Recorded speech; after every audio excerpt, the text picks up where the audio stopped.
সমস্ত প্রশংসার মালিককে আল্লাহ। এখানে আসার তৌফিক কে দিয়েছেন আল্লাহ। যাইবার তৌফিক কে দিবেন আল্লাহ। সব কাজের শুরুতে কার নাম নেবেন আল্লাহ। হায়াতের মালিককে আল্লাহ। রিজিকের মালিককে আল্লাহ। আপনার আমার মালিককে আল্লাহ। এই আল্লাহর প্রশংসা বলেন তো দেখি আলহামদুলিল্লাহ। আল্লাহর প্রশংসা তারাই করতে পারে যাদেরকে আল্লাহ কবুল করেছেন। কোরআনের মজমায় তারাই বুঝতে পারে যাদেরকে রব্বে কারীম মায়া করে দয়া করে ভালোবেসে আল্লাহ, তারাই বুঝতে পারে যাদেরকে আল্লাহ দয়া করে মায়া করে এই পৃথিবীতে আদম সন্তান থেকে সৃষ্টি করেছেন, বান্দরের থেকে সৃষ্টি করেন নাই। যাগো বান্দরের থেকে সৃষ্টি করছে, ওই বান্দর গুলো ওয়াজে আসে না, ঠিক না বেঠিক? ডারউইন, কালমার্স, লেনিনের থিওরি তারাই পড়ে যাদের জন্মের মধ্যে রক্তের মধ্যে ভেজাল আছে। আদম সন্তানের মধ্যে কোনো ভেজাল নাই, ঠিক না বেঠিক? যেরকম মুরগি চোরা শাহরিয়া, জাফর ইকবাল, সুফিয়া, আরো যে নাস্তিক গুলা আছে সবগুলা, এই তাসলিমা বিশ্বাস, এই প্রতিটা সহ আরো যারা আছে এগুলো সব বান্দরের থেকে জন্ম নিয়েছে। আর আমরা জন্ম নিয়েছি আদম আলাইহিস সালাম থেকে, ঠিক না বেঠিক? তোমরা যতই চেষ্টা করবা ডারউইনের শিক্ষাকে পৃথিবীতে চালু করতে, বিশেষ করে আমার বাংলা মাতে চালু করতে, বাংলার মুসলমান এটা মেনে নিবে না। বাংলার মুসলমান এটা মেনে নিবে না, বরঞ্চ প্রত্যেকটারে জুতা দিয়ে সোজা করবে, ঠিক না বেঠিক? এখানে আছে আল্লাহকে তো হাত দিন।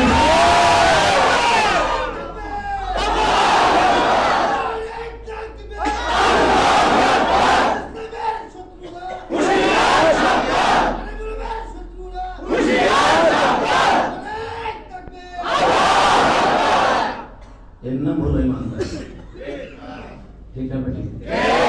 জোরে কর। মুসলমান তো মরলে শহীদ, বাঁচতে রাজি। মুসলমান ওই মরণটাই মরতে রাজি, মরলে শহীদ।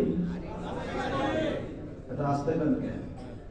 মরলে শহীদ, ওই মরণটাই মরতে রাজি, ঠিক না বেঠিক?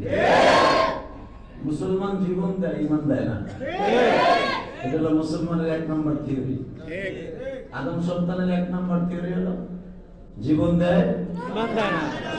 আর মুরগি চোরা শাহরিয়া আরো যারা আছে, ডারউইনের শিক্ষাকে বান্দরের থেকে মানুষ উৎপত্তি হয়েছে,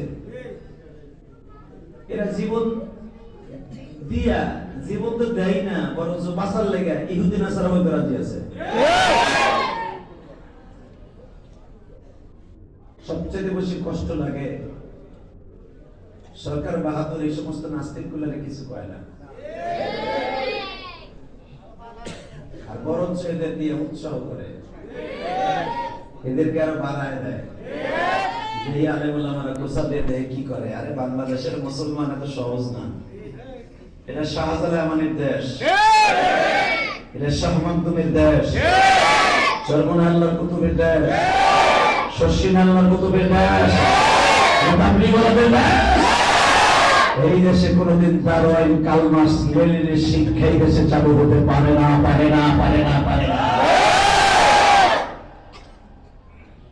এই দেশে চালু হবে, পরে আমার সাথে আর রহমান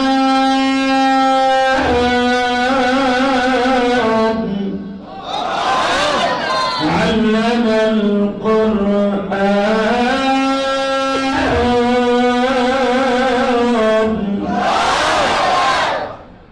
খালাকাল ইনসান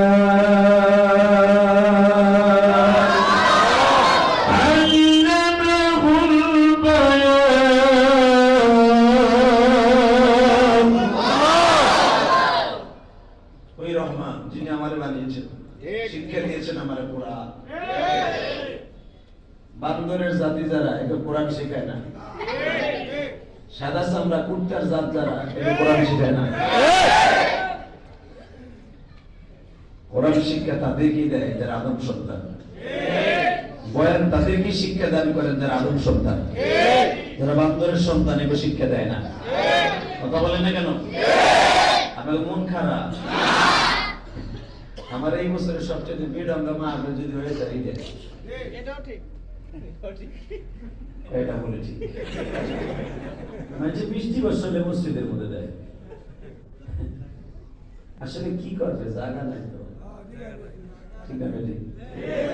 তারপর আল্লাহর ঘর তো আল্লাহর ঘরের কদর বজায় রেখে কথা বলতে হবে। কারণ মাঠে ময়দানের ওয়াজ আর মসজিদের ভিতরে ওয়াজ কিন্তু এক না। তারপরে শুধু আপনারা আমার দিক তাকাবেন, আমি আপনাদের দিক তাকায় থাকবো। আপনারা সবার দিক থেকে আমি তাকাইতে পারবো না, আপনারা আমার দিক তাকায় থাকবেন। আলেমুল আমার দিক তাকায় থাকলে একটা লাভ আছে, সেটা কি জানেন? একটা লাভ দিয়ে জান্নাতে যেতে পারবেন না। চোখের মধ্যে জ্যোতি বেড়ে যাবে। মারহাবা।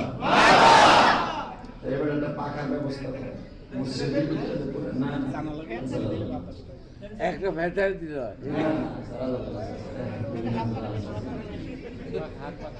শুধু আমার দিকে তাকায় থাকেন, এই ভাই কেন ওদেরকে বলি কমাই লিখে এই মগাড়ে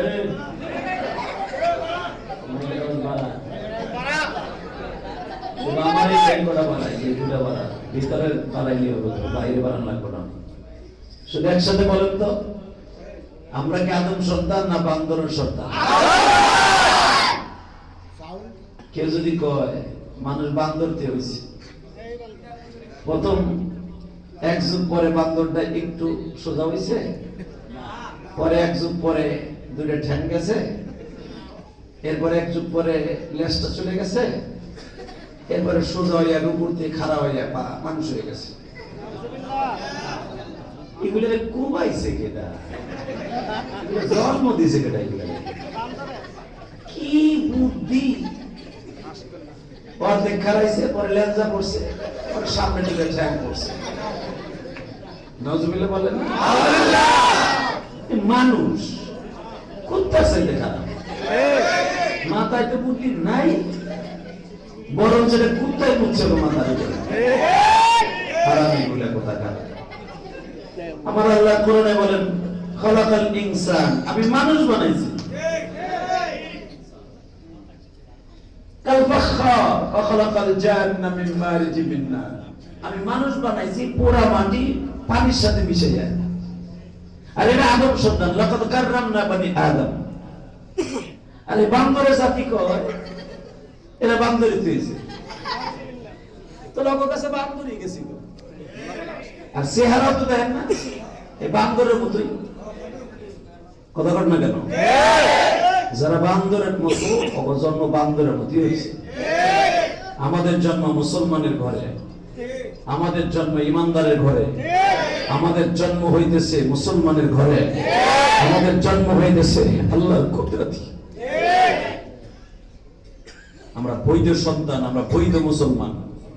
আর যেগুলা ইহুদিদের ডিম পারছে ওইগুলা হলো বান্দর, লালেন, কালমাস, দারোইনের থিগরি লইয়া ওরা পড়ে আছে, আল্লাহর গজব উপরে পড়ছে। কথা বলেন না কেন? তাহলে বলেন তো, এই জমিনের মালিক কে? মানুষের মালিক কে? ওই আল্লাহর প্রশংসা চিৎকার মেরে বলেন তো আলহামদুলিল্লাহ। বান্দায় যখন আল্লাহর প্রশংসা করে, আল্লাহ তখন বান্দারে নিয়ে প্রশংসা করতে থাকে। কি বলে জানেন? এ ফেরেশতারা, তোরা না মানুষ বানাইতে না করছিলি? চাই দেখ আমার বান্দাগুলা কি সুন্দর ভাবে আমি রব্বে কারিমকে সুবহানাল্লাহ আলহামদুলিল্লাহ দিয়ে খুশি করে। এই ফেরেশতারা, তোদের কোটি কোটি বছরের আলহামদুলিল্লাহ। আর আমার বান্দা কানসন ঐতিহ্যবাহী আতলাসপুর জামে মসজিদে বসে, মাদ্রাসার মাহফিলে বসে চোখের পানিতে আমি মাওলাকে একবার আলহামদুলিল্লাহ দিয়ে খুশি করছিল। তোরা জানোস না আমি রব্বে কারিমের কাছে কত দামি এটা? শুধু দামি না, ওদের জন্য জান্নাতের প্রত্যেকটা দরজা আমি খুলে দিয়েছি।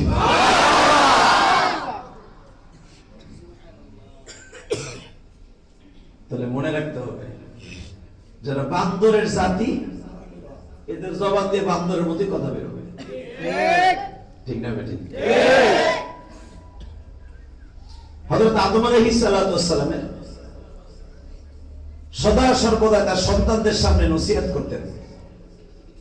নসিহত এমন ভাবে করতেন, আদম আলাইহিস সালামের সন্তানরা যখন প্রশংসা শুনতেন বিমূঢ় হয়ে তাকায় থাকতেন বাবার দিকে। আদম আলাইহিস সালাম বেঁচে ছিলেন 1000 বছর। কত বছর? জোরে কোন? কত বছর? 1000 বছর পর্যন্ত বেঁচে ছিলেন বাবা আদম। কেউ বলেন 975 বছর, কেউ বলেন 980 বছর। বুঝলেন? এই 980 বছরের জিন্দেগির ভিতরে 1000 বছরের ভিতরে আদম আলাইহিস সালাম কোনদিন নিজেকে নিয়ে গর্ব করতেন না। কেন জানেন? ওই যে রব্বে কারিমের একটা কথা শেষ শোনে নাই, বাজানরে আমাদের দেশের নিয়ম হইল, এই আওয়াজ করা যাবে না, বসে পড়েন সবাই আল্লাহর ওলিরা। আমাদের নিয়ম হলো কেউ যদি 1 কোটি টাকার মালিক হয় তার গুতার চোটে এলাকার মানুষ তক্ত হয়ে যায়। কথা বল না কেন? আরো যদি 10 তলা একটা বিল্ডিং থাকে, গরিব কত সে মানুষই মনে করে না, এটা বলে কুত্তা বিলে মনে করে। কিন্তু আদম আলাইহিস সালাম এত বছর বাঁচলেন, যে হলেন জীবনের প্রথম মানুষ। আল্লাহ রাব্বুল আলামিন তাকে দেখেন এত বড় আদম সফিউল্লাহ বানাইছেন। আল্লাহ রাব্বুল আলামিনকে আদম আলাইহিস সালাম জান্নাতের ভিতরে খাইছেন, ঘুমাইছেন, শত শত বছর আদম আলাইহিস সালাম জান্নাতের ভিতরে থাকছেন।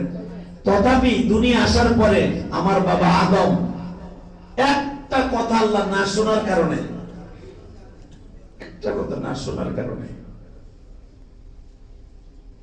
কোনদিন অহংকার করে জমিনে চলতেন না, নিজেকে খুব ছোট মনে করে চলতেন।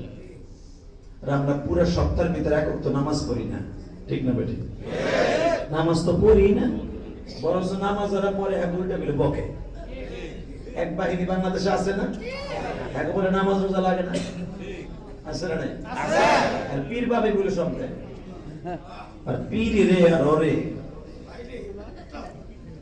একজনকে বাইরিয়া। ঠিকই কইছ।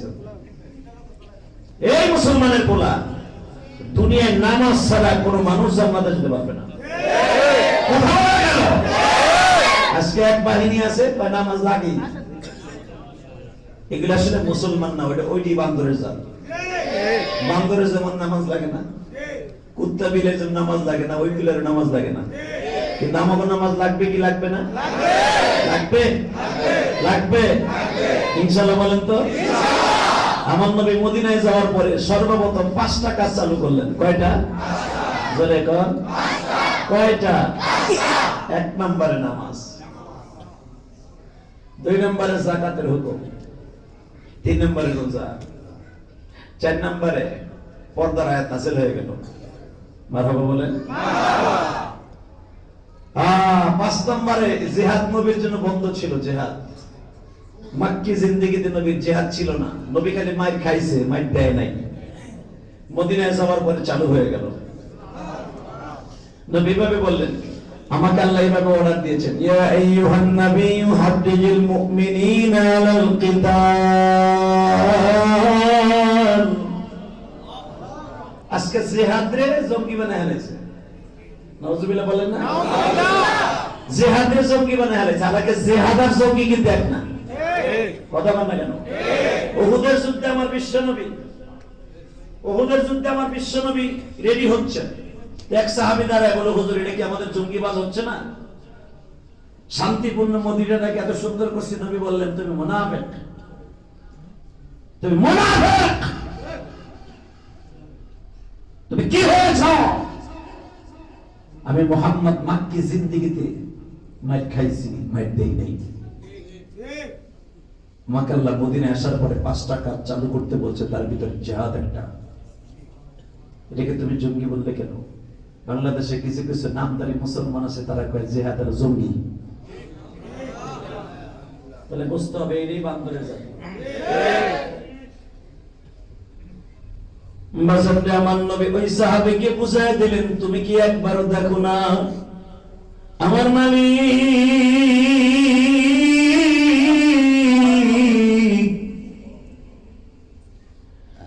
ইসলামকে জমিনে প্রতিষ্ঠার জন্য বদরে আমাকে যেতে বলেছে। তুমি কি জানো না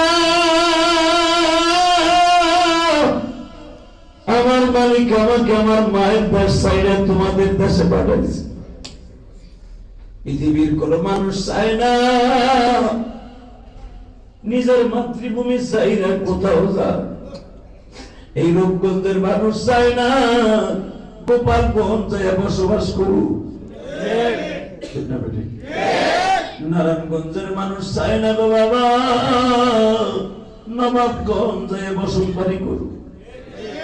যেই দেশে যার জন্মস্থান, যেই দেশে তার মায়ের হাত ধরে লেখাপড়া করছে, মায়ের হাত ধরে ধরে বাবা হাঁটা শিখছে, বাবার কোলে করে বাজান দে স্কুলে কলেজে গেছে, ওই মায়ের দেশ বাবার দেশ চাইরা পৃথিবীর কোন মানুষ কিন্তু অন্য দেশে যাইতে চায় না। আমার বিশ্ব নবী বলে সাহাবী রে, আমি নবী কিন্তু রাতের অন্ধকারে এই দেশে পালাই আসছি। রাতের অন্ধকারে এমন ভাবে আসছি দুনিয়ার কোন মানুষ এইভাবে আসে। আমার চারটা মেয়েকে ঘরের মধ্যে রেখে বললাম বাবা তোমাদেরকে আমি মওলার কাছে রেখে গেলাম। তখন আমার ঘরের চারপাশ দিয়া বেঈমান গুলো আমাকে মারার করার জন্য তরবারি নিয়ে দাঁড়াইছে। বাজান আমি দেখবো কার চোখে দুই ফোঁটা পানি।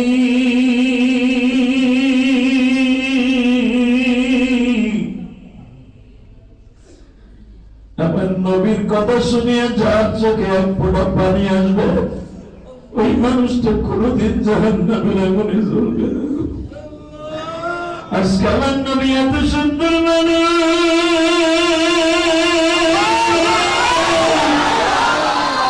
নবীর মতো সুন্দর মানুষ নাই জগতে। তোমার জীবনে কি চান ভাই? এখন চোখের বাড়ি ছেড়ে দিবি। আমার নবীর মতো সুন্দর মানুষ নাই জগতে, যারে মৌলায় বানাইছে বাইজান নিজেরই হাতে, যারে আমার বাজান এখন দুই ফোঁটা চোখের পানি ছেড়ে দিয়ে তুমি আল্লাহকে দেখাই দিবা। এ দুনিয়ার মানুষ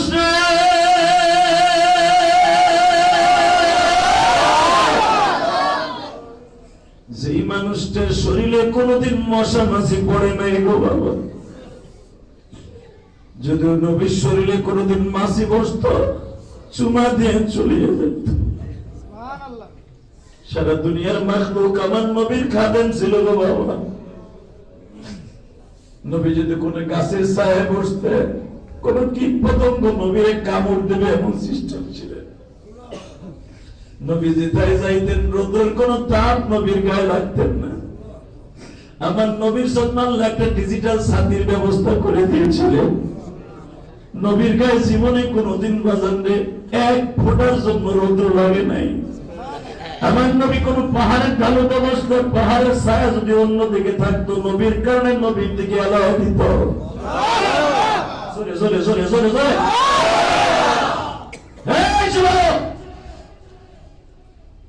সেই নবী বলেছে আমার উম্মত অনেক দরদের উম্মত, আদম সন্তান আমি মুহাম্মদ আদম সন্তান, আমার উম্মত আদম সন্তান। ঠিক না বেটি? জোরে কর। আজকে নবীর উম্মত এই ডিজিটাল যুগে যদি কয় আমরা বান্দরের সন্তান, যে কবি ওরে জায়গায় পুঁতে ফেলাবো, বাইরে উড়াবনায় ফেলাবো।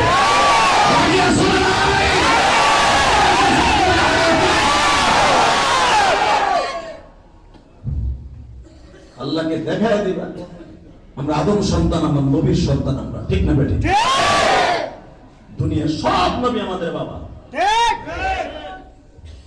এখন কানবা, কে বলেছে তোমাদের গুনাহ মাফ হইব না? গুনাহ করতে লাগবে 60 বছর 70 বছর, আর আমার মাওলার মাফ করতে লাগবে মাত্র 1 সেকেন্ড টাইম।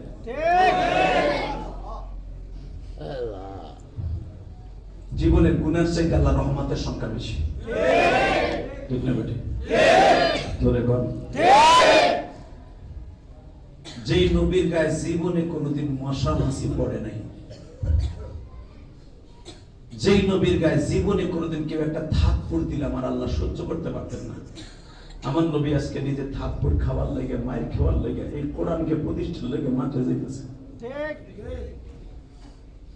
শুধু আমি দেখবো আশিকে রাসূল কয়জন আছে। আশিকে রাসূল খালি মিলাদের দ্বারা, তাই না?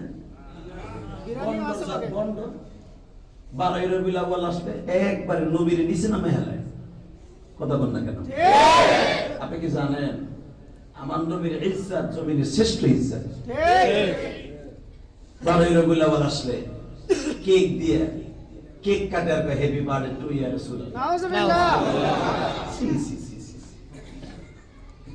আল্লাহ এদেরকে হেদায়েত নসিব করেন। আমিন। জোরে বলেন আমিন। আমিন। আল্লাহ আমার নবী বলেন সাহাবীরে জিহাদের জঙ্গি এক না। ঠিক না বেটি? ঠিক। কাফেরের সংখ্যা হলো 3000, মুসলমান 1000। ঠিক। কত? 1000। জোরে কর। 1000। কয় হাজার? 1000। জিহাদের জঙ্গি যে এক না তা প্রমাণ করে দেই। জঙ্গি যারা 3-4 জনই হয়। ঠিক না বেটি? ঠিক। আর জিহাদ 3-4 জন হয় না। জিহাদ লাগে জামাত জামাত বা জামাত। ঠিক। জঙ্গি মাত্র 2 জন 3 জন এক রুমের মধ্যে ঢুকলো, ঠাস ঠাস ঠাস ঠাস করে গুলি মেরে চলে গেল। এটারে কয় জঙ্গি। জিহাদ বলা হয় হাজার হাজার মানুষ যেরকম মুক্তিযুদ্ধ আমার বাংলাদেশকে স্বাধীন করার জন্য জিহাদ করেছে। ঠিক। এইটারে কয় জিহাদ। আর জঙ্গি আবার 4-5 জন লোক ঢুকে অফিসের মধ্যে গেলে হইতে গেল, মসজিদে গিয়ে 3-4 জন হইতে গেল, যেরকম ভাবে ফ্রান্সে মারছে, ডেনমার্কে মারছে মুসলমান। কথা ঠিক না বেটি? এই যে ইসরায়েল এখনো পর্যন্ত জঙ্গি হামলা হচ্ছে।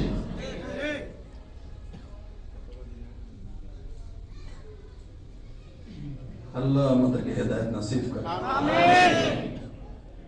এখন দিলটা নরম করবেন, আপনার মন খারাপ? না, আমার তো ভালোই লাগতেছে। আমি জানি অনেক সময় যারা বসতে নোটা বসা করার চেষ্টা করবেন না। আজকে বেশি রাত করবো না, কারণ আছে। 1 নম্বরে বলে আপনাকে বসাটা জানি কেমন কেমন আমার কাছে কেমন লাগতেছে। 2 নম্বরে যেভাবে লোকজনগুলো আসবে আমার সেরকম কমিউনিকেশনটা ভালো হচ্ছে না।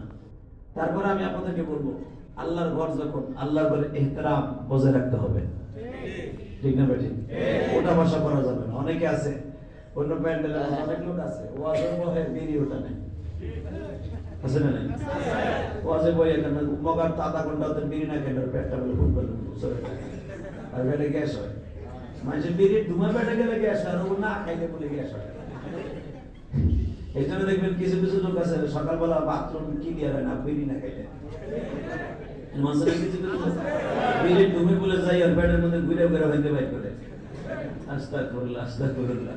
এমন লোক কিছু আছে, তা না হলে দেখবেন ঘুমের তো উঠে বিড়িটা দেয়। মুখ না ধুয়ে বিড়ি খায়। হ্যাঁ, মুখ না ধুয়ে যে বিড়ি খায় আর পায়খানাতে তো বিড়ি বন্ধই করে। নাউজুবিল্লাহ বলেন না? তাহলে যারা মুখ না ধুয়ে বিড়ি খায় তো বিরিয়ানিও খেতে পারে। হারাম করে, হারাম। কথা ঠিক না বেটি? আল্লাহ আমাদের হেদায়েত নসিব করেন। আবার আমাকে ফতোয়া দেয়, আপনি জীবনে খাইছেন এটা কত বুঝেন না।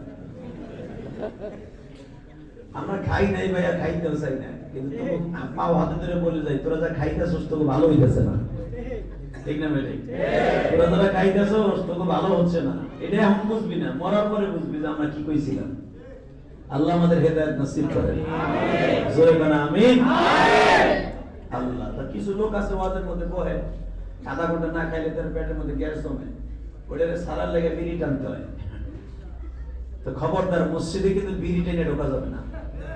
এই পাবলিক ভালো করে বুঝে, এই জন্য ইহতিরাম নষ্ট করা যাবে না। এই জন্য আমি বলছি আজকের মাহফিলটা আমার এই বছরের শ্রেষ্ঠ মাহফিল।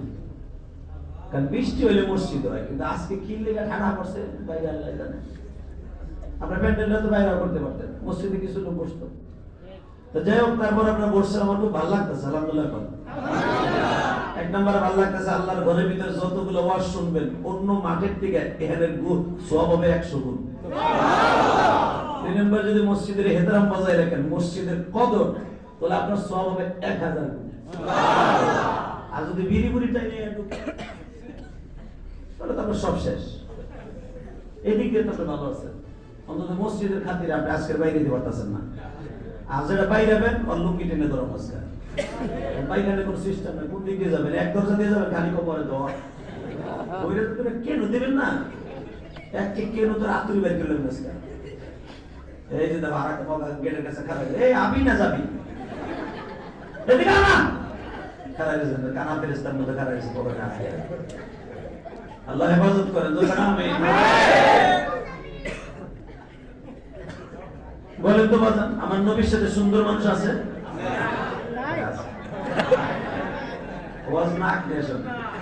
নবীর সাথে সুন্দর মানুষ আছে? আমার নবীর নাকের ছিদ্র দিয়া যে বাতাস বের হতো, সামান্য তিরমিজি দার্সে, ওই নাকের ছিদ্র দিয়া যে বাতাস বের হতো, ওই বাতাসের মধ্যে থেকে 1-2 পদের না 70 কোয়ালিটির ঘ্রাণ বেরিত। নবী একটা নিঃশ্বাস টান দিয়ে ছাড়তেন, 1 কোয়ালিটির ঘ্রাণ। আমার নবী যখন হাম দিতেন, আর হাম দেয় না, হাসি দিতেন, নবীর হাসির মধ্যে থেকে মিশকম্বার ঘ্রাণ আসতেন। বুঝেন আমার নবী কি একটা মানুষ ছিল। সুবহানাল্লাহ। আজকে বাংলাদেশে আমার সেই নবীর চরিত্র নেই। আজকে বাংলাদেশে তাসলিমা নাসরিন ইন্ডিয়া বয়া বয়া ওই নট্টকিটা কইতাছে নবী মুহাম্মদের চরিত্রে ভেজাল ছিল, এখন আল্লাহ এর ভেজাল বানাই দিয়েছে। ঠিক না বেঠিক? এগুলো মর বেওই গুলা দেখবেন, এগুলা জানাজা করতে কাউরে পাবে না, আর আমাকে জানাজা লাগবেই না। এই যে যারা কইতেছে আমরা বান্দরের জাতি, এরা তো ডাইরেক্ট কইছে যে বান্দরের জাতি যারা, ওকে জানাজা লাগে? বান্দর বললে জানাজা লাগবে? যেগুলো যে শিক্ষা চালু করছে বান্দর, আমি তো বলবো সারা বাংলাদেশের আলেম ভাইদেরকে বলবো, এই বান্দরের জাতিগুলোর আপনারা জানাজা করবেন না। শিক্ষা দিয়ে দেবেন যে বান্দরের জাতি জানাজা লাগে না। কেন 2-4টা বান্দরের জাতির জানাজা না করলে ঠিক হয়ে যাবে। বাংলাদেশে একজন নাস্তিক মরছিল, আপনার মনে আছে কিনা জানি না, আপনার মনে আছে 2000 আগে বাংলাদেশে হুমায়ুন আজাদ নামে এক নাস্তিক ছিল না? হ্যাঁ, হুমায়ুন চৌধুরী নাকি হুমায়ুন আজাদ। এই নাস্তিক বলছিল নবী মুহাম্মদ ছিল একজন জঙ্গিবাদ। নাউজুবিল্লাহ বোর খেলা দিয়েছে যে কইও আমার নবী জঙ্গিবাদ।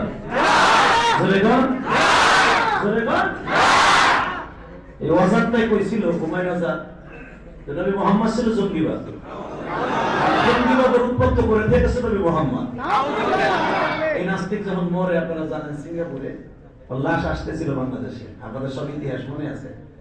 তো যে ইমাম সাহেবের মসজিদে উনি যে এলাকায় থাকতো বনানে, ওই মসজিদের ইমাম সাহেব ছিল এক সরবরের মুরিদ, খুব কড়া মেজাজের মানুষ, বরিশাল বাড়ি বাবুগঞ্জ। তো লাশ যখন আইছে, হুজুর তো জানাজা করতে পারলাম, এই বেড়া কমিটির কাছে না কইয়া বাইতে গেছে। লাশ পাইছে বৃহস্পতিবার, শুক্রবার জানাজা হইব। চাকরি থাকুক বা না থাকুক, জুমার নামাজ পড়াই যেতাম না। মসজিদের সভাপতি আবার খুব ভালো মানুষ আছিল, হুজুর গেছে, হুজুরের বাহিরে কোনো কথা বলতো না। আর সরকারি আইতেছে শয়তানটা, বড় লেখক, বাংলাদেশে বড় বুদ্ধিজীবী শয়তান আসতেছে, সরকারি ফেসিলিটি দিবে তারে, মাশাআল্লাহ। মানে যখন আসছে জানাজার জন্য খোঁজে হুজুরে, হুজুর কই, হুজুর বাইতে গেছে। ফোন দিছে সেক্রেটারি, আপনি কই, মুই বাইতে আইছি। বাড়তে গেছেন, জানাজা আইছে, জানেন না হুমায়ুন আজাদের ইয়ে হইব, মা বসাই দোয়া চাই, বাড়তে এসে জানাজা করবো কেমনে? তো দৌড়ে যে কইছে, আপনি মসজিদে কইছে আহেন জানাজা করি। মসজিদ আবার জুমার পরে তো খাই দেবে ঘুমাইছি, যখন যে মসজিদে কইছে চলেন জানাজা করি, মসজিদ মাশাআল্লাহ দৌড়ে আল্লাহু আকবার খাড়ায় গেছে, খাড়ায় জানাজা শেষ করছে, শয়তানের লাশ হয়ে গেছে। পাশের এক ইমাম সাহেব জিজ্ঞেস করছে, এবারে তোর ইমাম গেল ব্যাপারটা, চাকরি চাই যাবো, তো জানাজা করবো না, তুই জানাজা করলি কেমনে? ভাই কসম করে বলি আল্লাহ, আমি জানি জানাজা না করলে আমার চাকরি থাকবো না, জানাজা করছি কিন্তু অজু করি নাই। আমি ঘুমাই আসলাম দৌড়ে এই সরকারে জানাজা করে দিয়েছি। আমি জানি যে ওর জানাজা আমি ওযু করে করলে কাম হবে না, বলে ওযুই করি নাই। আইয়া সপ্তাহে কোনো ধুইয়া দাম করে আল্লাহু আকবার দেখার আগে থেকে কিছু করিও না।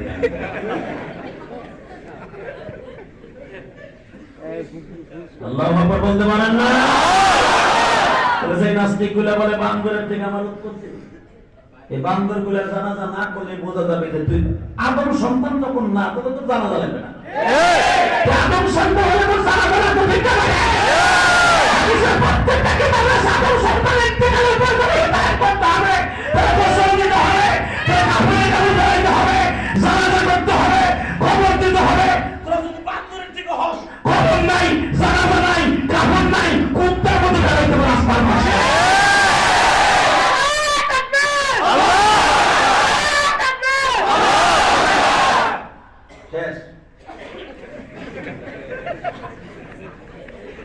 এই মুসলমানের বলা, আমরা সবাই রসুল সেনা ভয় করি না বুলুন তোমার, আমরা সবাই আদম সেনা ভয় করি না বুলুন তোমার। পৃথিবীর কাউকে ভয় করি না, ভয় করি কাকে? মাননীয় প্রধানমন্ত্রীর কাছে বলবো অত্যন্ত বিনয়ের সাথে, যারা এটাকে অলরেডি 6 থেকে নিয়ে 5 থেকে নিয়ে 7 পর্যন্ত চালু হয়ে গেছে এই দারওয়ানের শিক্ষা, তাড়াতাড়ি আপনার কাছে অত্যন্ত বিনয়ের সাথে আমাদের 18 কোটি মুসলমানের একটাই দাবি, এই দারওয়ানের শিক্ষাটা চালু করেন না, দেশে আল্লাহর গজব নেমে যাবে। আপনি তাড়াতাড়ি আপনি নজর করেন মাননীয় প্রধানমন্ত্রী। আপনার শিক্ষামন্ত্রী কি করতেছে জানি না, উনি শিক্ষামন্ত্রী কোন দিকে যায় উনি নিজেও জানে না। শুধু একসাথে বলবো, এটা মুসলমানের দেশ, এই দেশে এত তাড়াতাড়ি দারওয়ানের শিক্ষা চালু করা যাবে না। আল্লাহ জাতিকে হেদায়েত নসিব করেন, আমিন। জোরে বলেন আমিন।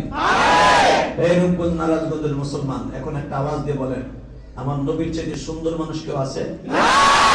শোনেন আমার আল্লাহ কোরআনে কি বলেন, লাকাদ কানা লাকুম ফি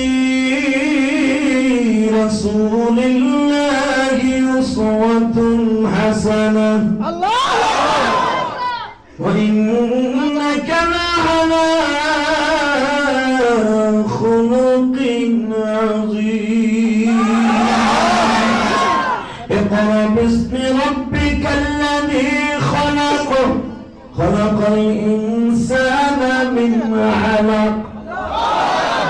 আল্লাহ বলে নবী আপনি পড়েন আপনার প্রভুর নামে, যে প্রভু আপনাকে আদমের ঘরে জন্ম দিয়ে তিনি সৃষ্টি করেছেন।